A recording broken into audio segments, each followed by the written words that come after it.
Warna, warung anti narkoba.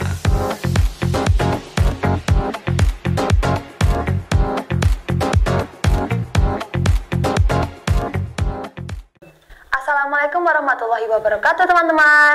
Halo Sobat Tenar, kembali lagi di acara Warna, warung anti narkoba. Oke, di sini kita akan membahas tuntas mengenai penyalahgunaan narkoba. So, stay tune. Malam chaos ini, ku terasa sepi, tak mau sendiri. I need you here with me. Assalamualaikum. Waalaikumsalam, Kak. Bener nih nyanyinya. Iya dong, sini dulu ngopi-ngopi kita. Mana kopinya? Mau pesen apa nih? Nih, menurutnya. Apa nih? Ada apa nih? Kita paling ini teh jumbo sih. Teh jumbo? Iya. Oke, gak apa-apa deh, teh jumbo. Bang Jo, tolong dong teh jumbo 2. 2 ya? Iya. Dingin atau panas nih? Dingin aja ya? Dingin. Oke. Ntar ya. Gimana nih, rame nggak warungnya? Ah, lumayan sih ya, sepi-sepi rame biasa. Yang datang ya Gen Z. Oh, seru ya Gen Z ya? Iya, seru banget. Oke, thank you. Oke, thank you Bang Jo. Ya, wah panas nih, enak nih. Dingin ya? Iya ya, dingin ya.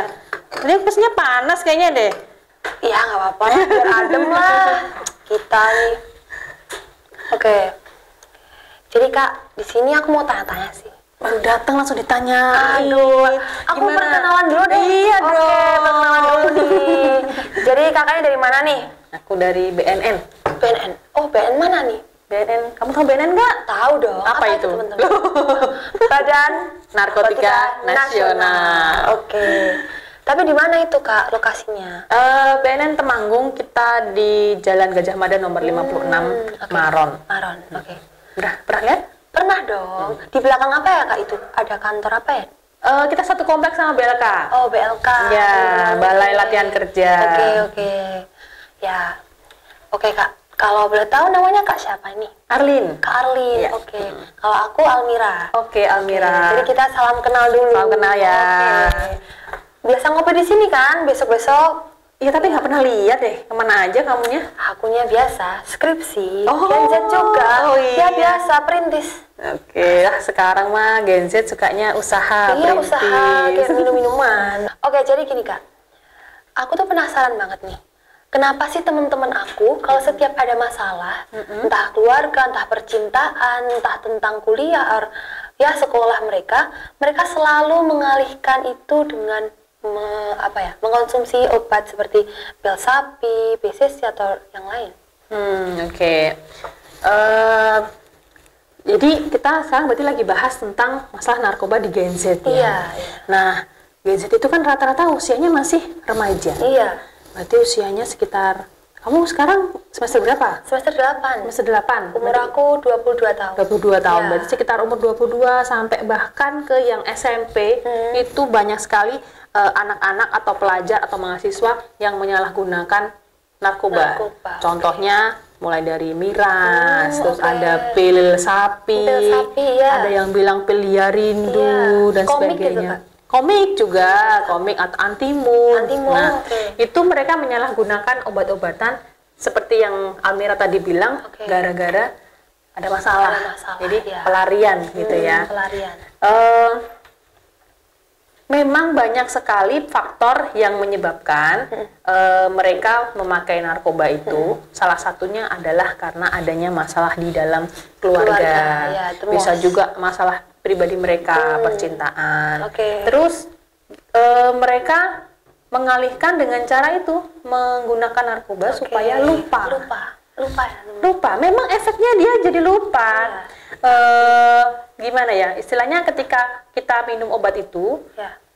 pikiran kita kan jadi melayang tuh, Iya, nge-fly tuh, iya. jadi halusinasi. Iya. Jadi pikiran kita kemana-mana, masalah sakit yang kita rasakan tuh hilang, sedihnya hilang dan sebagainya. Terus tapi masalahnya, nah itu sementara. teman-teman. Kalau efek obatnya hilang nih, ingat lagi. Balik lagi ya. Balik lagi, kerasa Iya, lagi kecewanya, kerasa lagi marahnya. Iya, betul sekali. Terus, aduh aku kok sedih lagi ya, gitu ya. Nyari lagi lah obat itu. bener. Sampai akhirnya dia kecanduan gitu. Oke, aku juga masih punya pertanyaan nih. Seputar Gen Z ini emang nggak ada habisnya ya teman-teman. Betul. Karena memang kita kan terkenal dengan generasi yang rapuh, dimana kita itu gampang banget kena mental.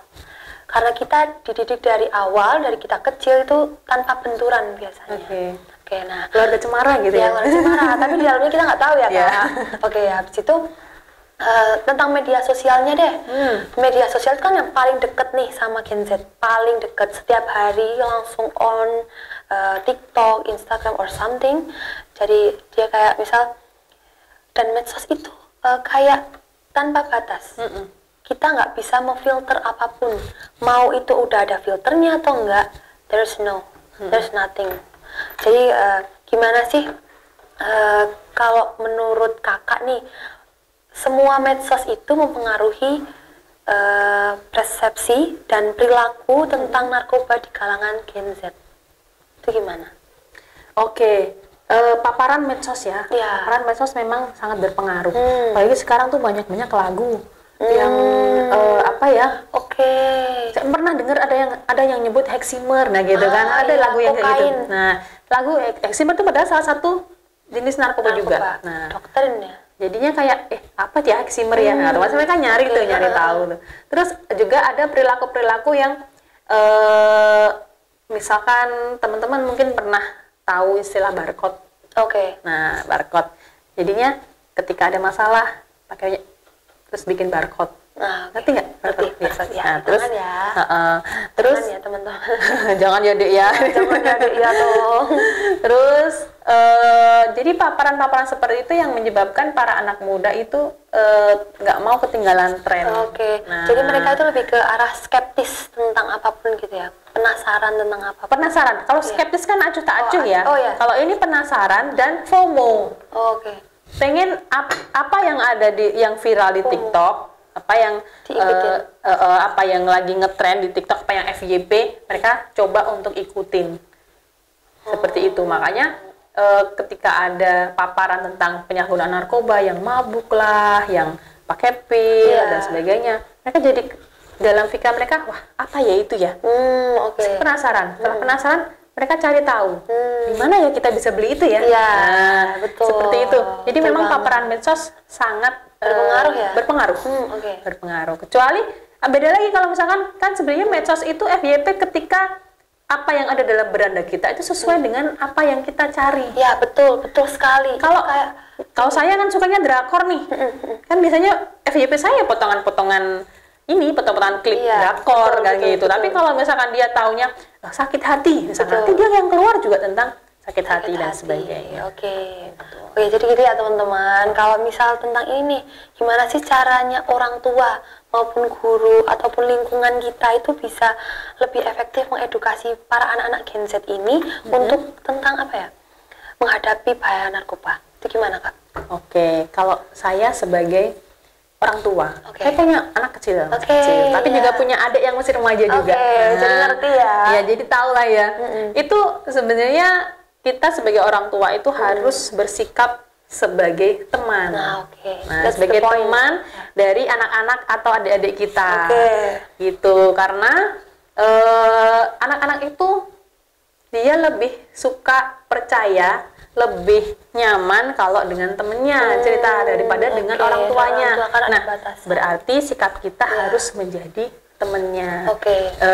Kita juga harus update nih tentang bahasa-bahasa gaul, tentang apa yang ngetrend dan sebagainya, supaya ketika kita ngobrol dengan anak, ngobrol dengan adik-adik kita yang masih remaja itu nyambung. Jadi nggak ada gap generasi yang terlalu jauh. Gap generasi teman-teman.